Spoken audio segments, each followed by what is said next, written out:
Gracias, Josu, por la presentación y gracias también a Euskaltzaindia por darme la oportunidad de estar hoy aquí. Desde, creo que hace 28 años que se celebró el primer Congreso Internacional de Dialectología, hasta el reciente Congreso celebrado en Arantzazu para celebrar el cincuentenario del Euskera Batua. Creo que fueron muchas las ocasiones en que he tenido la oportunidad de participar en eventos organizados por la Euskaltzaindia, institución en la que cuento con muchos amigos y en la que sinceramente me encuentro como en casa. Gracias, por lo tanto, a la Euskaltzaindia. Bien, la lengua histórica es una realidad plurisistemática en la que coexisten diversos sistemas funcionales, tanto desde una perspectiva diacrónica como desde una perspectiva sincrónica. Sincrónicamente, en la mayoría de las lenguas de cultura existen distintos sistemas distribuidos diatópicamente, distribuidos diastráticamente o distribuidos diafásicamente. Pues bien, la lengua estándar no es sino uno más de estos sistemas funcionales que existen en un determinado momento en una lengua de cultura. Bien, es cierto que con unas peculiaridades muy particulares. Normalmente goza de un mayor grado de elaboración, es un ideal de lengua, por lo tanto un constructo mental, su carácter integrador, su funcionamiento de modelo, su mayor prestigio y aceptación social, una mayor estabilidad. Se utiliza normalmente en la lengua escrita y en las relaciones formales, es difundida por la escuela y por los medios de comunicación, generalmente está establecida por una autoridad, es utilizada por personas que casi siempre son capaces de usar otras variedades y suele ser, además, una herramienta para el ascenso social de los usuarios que estén en condiciones de adoptarla. Son diversas las bases a partir de las que se han constituido los estándares de las distintas lenguas. En la variedad de una ciudad o de una región, la variedad utilizada por un escritor o por un conjunto de escritores, la variedad utilizada en un determinado momento en la lengua religiosa, bien, y muchos otros tipos que no es ahora el momento de entrar a estudiar. Para el establecimiento del estándar de la lengua gallega moderna es impensable adoptar el uso de una época histórica pasada, porque se produjo en determinado momento de la historia una interrupción en la transmisión de lo que se podría considerar una variante culta, por lo que se perdió la correa de transmisión de un modelo común de referencia como el que podía existir, por ejemplo, en la época medieval. El gallego fue, como el euskera, una lengua preservada fundamentalmente por el pueblo bajo como lengua oral, con las peculiaridades locales de cada territorio. Tampoco ha habido un grupo dominante ni algún escritor de referencia con el suficiente prestigio como para lograr imponer su modelo de lengua, como ocurrió, por ejemplo, en Italia con Dante y Petrarca. De esto se quejaba, por ejemplo, Manuel Murguía en 1865, cuando decía: se necesitaría un gran poeta, al mismo tiempo que un gran conocedor de nuestra lengua, costumbres y sentimientos, para que nos diese no solo el modelo de nuestra poesía, sino también de nuestra lengua literaria. Y en la misma línea, Nicolás Taboada en 1893 decía: aquí nos hace falta un Dante para fijar nuestro idioma. En esta situación, la opción que parecía más recomendable para la constitución de un estándar era la elaboración de una koiné, seleccionando los elementos más representativos del conjunto de variedades diatópicas que integran el gallego moderno. Un proceso, en cierto modo, semejante al seguido para el euskera por Koldo Michelena y demás firmantes de la propuesta de Euskera Batua presentada en el Congreso de Arantzazu en 1968. y esta fue efectivamente la vía a través de la que se estableció el modelo unificado que hoy conocemos como gallego común. Nunca se han explicitado con suficiente precisión los criterios seguidos para la elección de una u otra de las distintas opciones dialectales que coexisten en la realidad actual, aunque el criterio más esgrimido fue el de la extensión dialectal. Entendida esta bien como un mayor ámbito territorial o bien referida al aspecto demográfico, es decir, a un mayor número de hablantes. Pero, como veremos, este no es ni mucho menos el criterio seguido sistemáticamente. La coiné del gallego se fue estableciendo progresivamente desde el Rexurdimento en la segunda mitad del siglo XIX y a lo largo de todo el siglo XX y contiene un notable grado de arbitrariedad e incluso casos de incoherencia porque en su establecimiento con frecuencia actuaron factores de diversa naturaleza. Examinaremos a continuación, sin pretensión de exhaustividad, algunas soluciones de la norma actual en relación con su vigencia dialectal que pueden parecer incongruentes con los criterios habitualmente seguidos en la mayoría de los casos. Empezaremos con un ejemplo del ámbito de la fonética, la geada. Aunque en la actualidad no contamos todavía con una norma ortofónica de carácter prescriptivo, esta norma se deduce de los usos que de la lengua hacen los encargados de establecerla y de difundirla, especialmente académicos, profesores y profesionales de los medios de comunicación y de manera muy particular las recomendaciones de pronunciación que la Real Academia Gallega hace de cada uno de los lemas que integran el diccionario oficial. En el gallego, el fonema fricativo velar sonoro, gue, se realiza mayoritariamente, o mejor, se realizaba hasta hace muy pocos años, con un conjunto de sonidos que iban desde una producción fricativa faríngea sorda, la más generalizada, hasta otras como la fricativa uvular sonora o la fricativa velar sorda, semejante a la jota del castellano. Este fenómeno fonético, conocido como geada, afecta aproximadamente al 75% del territorio gallego y a más del 80% de la población, ya que es propio de las hablas del occidente de Galicia, que es la zona con mayor densidad de población.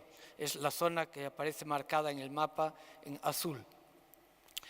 La extensión dialectal de este fenómeno en la actualidad puede verse en este mapa, realizado con datos extraídos del Atlas Lingüístico Gallego, y coincide aproximadamente con la situación existente cuando se realizaron las encuestas del ALPI, como se puede deducir si examinamos, por ejemplo, el mapa de aguja, de este Atlas.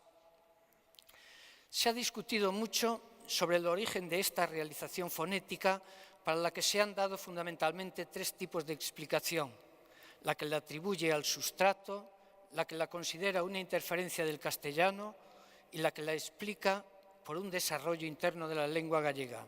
Pero lo que ahora nos interesa es preguntarnos por qué, a pesar de ser una realidad francamente mayoritaria, no se consideró en las distintas propuestas normativas que se han hecho para la lengua gallega.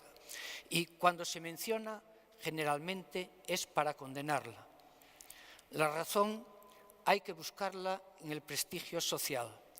La geada fue siempre considerada una realización propia de las clases bajas, de las personas iletradas, desprestigiada e impropia de personas cultas. De ello se quejaba ya el padre Sarmiento en el siglo XVIII, quien lamentaba que la dificultad de muchos gallegos para distinguir los sonidos gue y ge se convirtiera en objeto de hilaridad.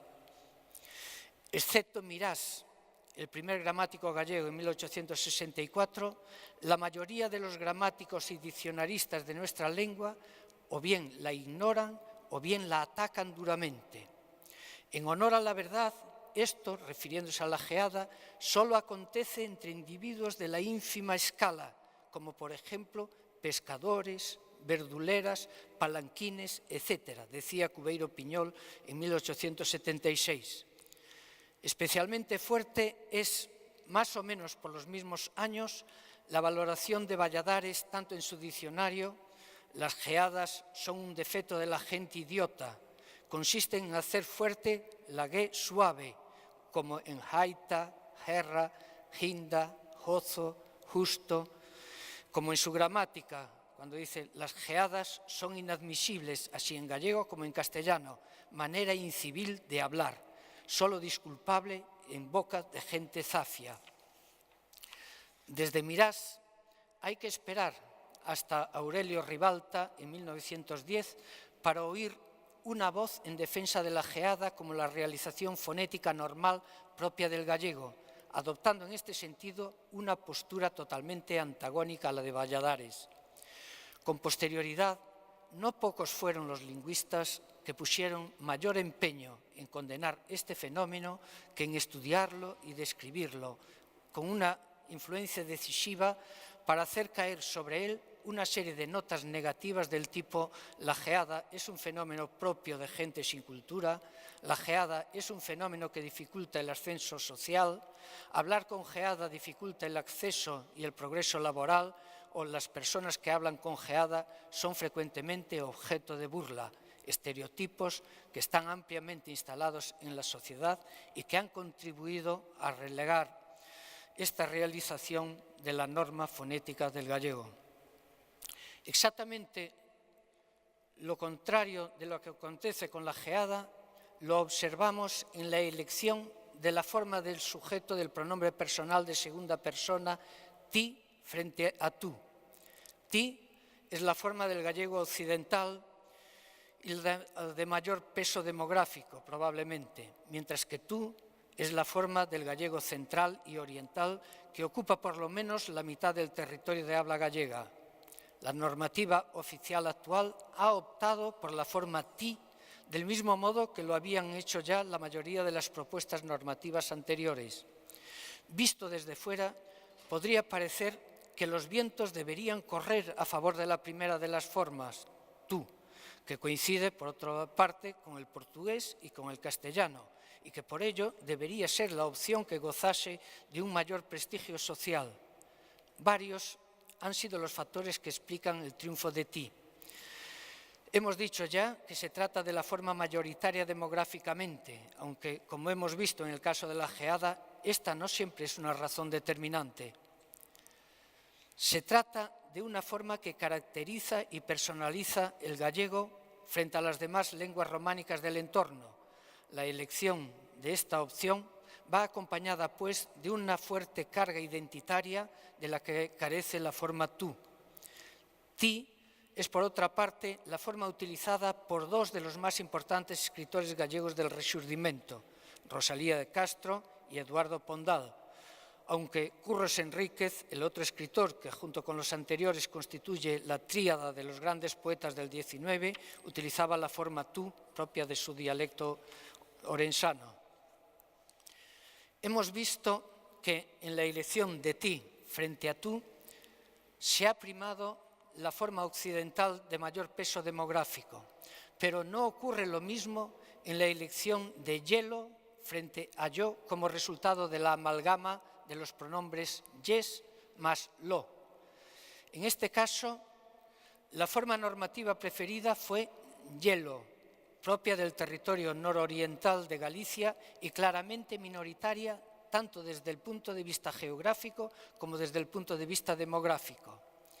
Si no se trata de la forma más extendida geográficamente, si es la opción claramente minoritaria desde el punto de vista demográfico, si además es la solución con menor tradición en la lengua de los grandes escritores de la literatura gallega del siglo XIX, ¿a qué se debe que la normativa oficial se haya decantado por la prioridad de hielo frente a yo? En este caso, la razón hay que buscarla en el rendimiento funcional de esta solución. Elegir la forma yo llevaría a una indistinción entre los resultados de ye singular más o y de yes plural más o. Optar por formas distintas para el resultado de estas amalgamas contribuye a una mayor claridad del contenido del mensaje, informando sobre si el complemento indirecto es singular o plural, mientras que el castellano "se lo dije" no permite conocer si el destinatario es una sola persona o si son varias. El gallego, con la oposición yo, yelo, permite saber que "díxenllo" se refiere a él o a ella, mientras que "díxenllelo" se refiere a ellos o a ellas. Especialmente problemática fue la solución estándar del resultado de las terminaciones latinas anu, ana, que está presente en una serie de sustantivos y adjetivos de uso muy frecuente en la lengua. Si analizamos separadamente los resultados de anu y de ana, este es el panorama dialectal del gallego actual. Vemos ahí el mapa de irmán, hermano.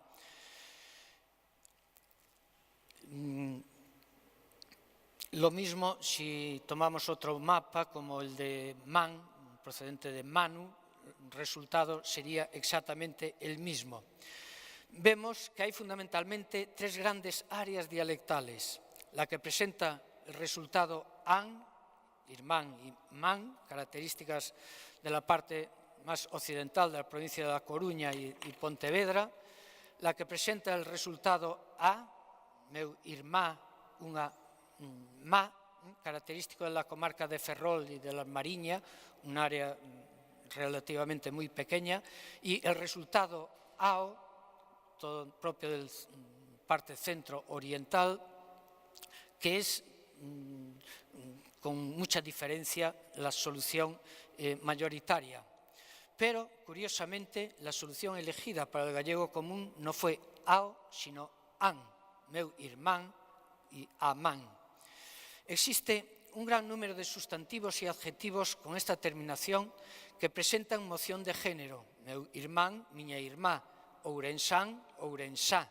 Por ello, es importante examinar también el mapa actual de los resultados del sufijo ano, ana, y nos encontramos el siguiente panorama: resultado an, miña irmán, occidental, y resultado a, central y oriental, miña irmá.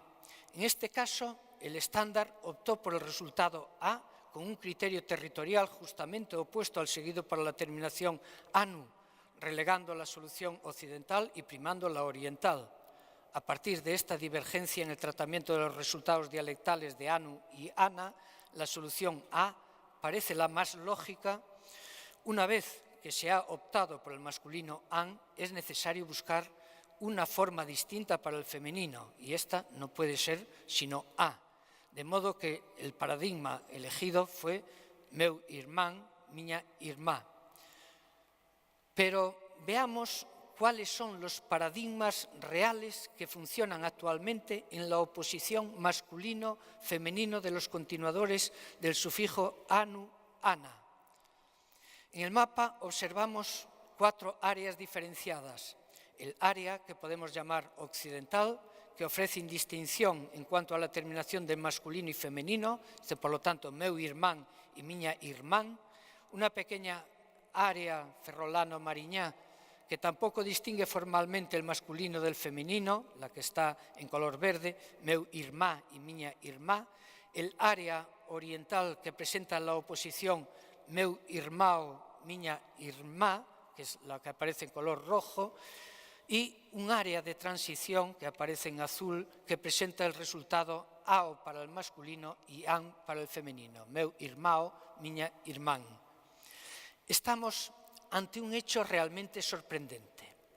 El paradigma ofrecido para la lengua estándar no existe, o mejor dicho, no existía, porque hoy, gracias a la escuela, ya existe en la lengua hablada por los gallegos. La constatación de esta realidad hizo vacilar en diversas ocasiones a los responsables del establecimiento de la norma. Cuando en el año 1970 el Instituto da Lingua Galega elaboró el Manual Gallego 1, en la primera propuesta de redacción se optaba por el modelo meu irmao, miña irmá, que es el ampliamente mayoritario en el gallego moderno. Pero tras las observaciones de los consejeros de la obra se cambió para el modelo an, A. Y algo semejante ocurrió en el año 1977, cuando se redactaron las bases para a unificación lingüística do galego. En la propuesta de la ponencia encargada de estudiar este punto, la opción que se ofrecía como más congruente era la que presentaba la opción AO-A, porque representaba el modelo más extendido en el gallego. Esta opción ofrecía además otras ventajas. Permitía distinguir los resultados de las terminaciones anu y ane, es decir, permitía distinguir irmao o mariñao de catalán o capitán, y diferenciar igualmente las formaciones del femenino, irmá, mariñá, por un lado, y catalana, capitana, por el otro, que se corresponden mucho mejor con la evolución histórica de la lengua. Pero el hecho es que finalmente, en las dos ocasiones, se impuso el criterio del prestigio de las formas en an, utilizadas por Rosalía Castro y por Eduardo Pondal en el siglo XIX, imitadas posteriormente por otros escritores y que fueron las adoptadas por la editorial Galaxia. Nos encontramos, pues, ante un caso en que el prestigio de la forma utilizada por algunos escritores y el peso de los textos publicados por una editorial han decidido un paradigma prácticamente inexistente y con un alto grado de arbitrariedad frente a otro claramente mayoritario en la realidad dialectal que ofrecería además un mayor rendimiento funcional. Igualmente sorprendente para el lingüista, que parte exclusivamente del examen de la realidad dialectal del gallego y de su evolución a lo largo de los siglos, puede resultar la elección del modelo tipo reais, currais, animais para la formación del plural de las palabras no monosílabas acabadas en L. El estudio de este tipo de plurales en las palabras gallegas patrimoniales y el examen de los textos históricos nos permiten dibujar una distribución dialectal como la que aparece en este mapa. El resultado patrimonial del plural de real es en toda Galicia reás, excepto en una estrechísima franja en la parte oriental de Galicia, donde el resultado es reais. Sorprendentemente, esta solución muy minoritaria con conservación del ditongo es la que se ha impuesto en la lengua estándar. Los argumentos esgrimidos para priorizar esta solución tan minoritaria han sido fundamentalmente dos: la coincidencia con el portugués y la vitalidad que conserva en el habla popular de esta pequeña área dialectal este procedimiento de formación del plural frente al resto de Galicia, en donde en muchos casos, en las voces de nueva incorporación e incluso en muchas voces tradicionales, se tiende a adoptar el plural de influencia castellana les. Pero no se ha seguido el mismo criterio, por ejemplo, en el plural de las palabras agudas acabadas en N, en donde no se ha elegido la solución oriental paralela, tipo pantalois, sino que se ha optado por la solución occidental pantalons. Y, por último, resulta igualmente poco comprensible, partiendo de la realidad del gallego actual, la adopción en la lengua estándar de las formas del pronombre demostrativo neutro isto, iso o aquilo, que son claramente minoritarias. Como podemos ver en el mapa, los resultados de las formas del neutro con la vocal tónica i son marginales. La razón que se aduce en las normas para la elección de esta forma es el criterio diferencialista con respecto al castellano, pero el factor realmente determinante para inclinarse por esta opción fue la coincidencia con el portugués. En conclusión, en un modelo de lengua normativo común para todos los gallegos, para cuya elaboración se declaran como principios fundamentales que ha de ser fiel a sí mismo y partir de la realidad del gallego actual depurada de elementos espurios innecesarios, cabría esperar que las soluciones elegidas fuesen las mayoritarias, auténticamente gallegas, presentes en la realidad dialectal actual.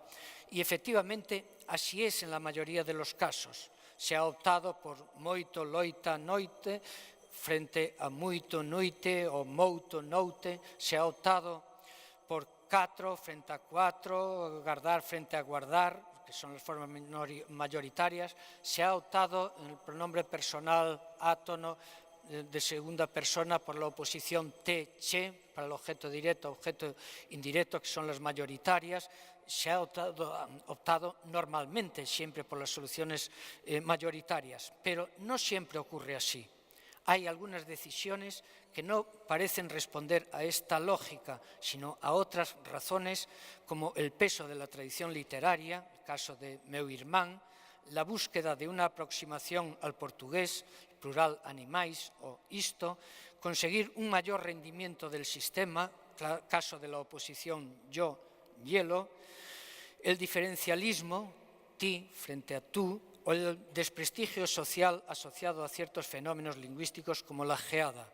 Son, pues, muchas las variables que unas veces de un modo consciente y otras veces de una manera inconsciente han influido en cada una de las elecciones realizadas para construir esa coiné que conocemos como modelo estándar de la lengua gallega, y en esta selección no todos los fenómenos dialectales han tenido un mismo tratamiento ni la misma fortuna. Muchas gracias.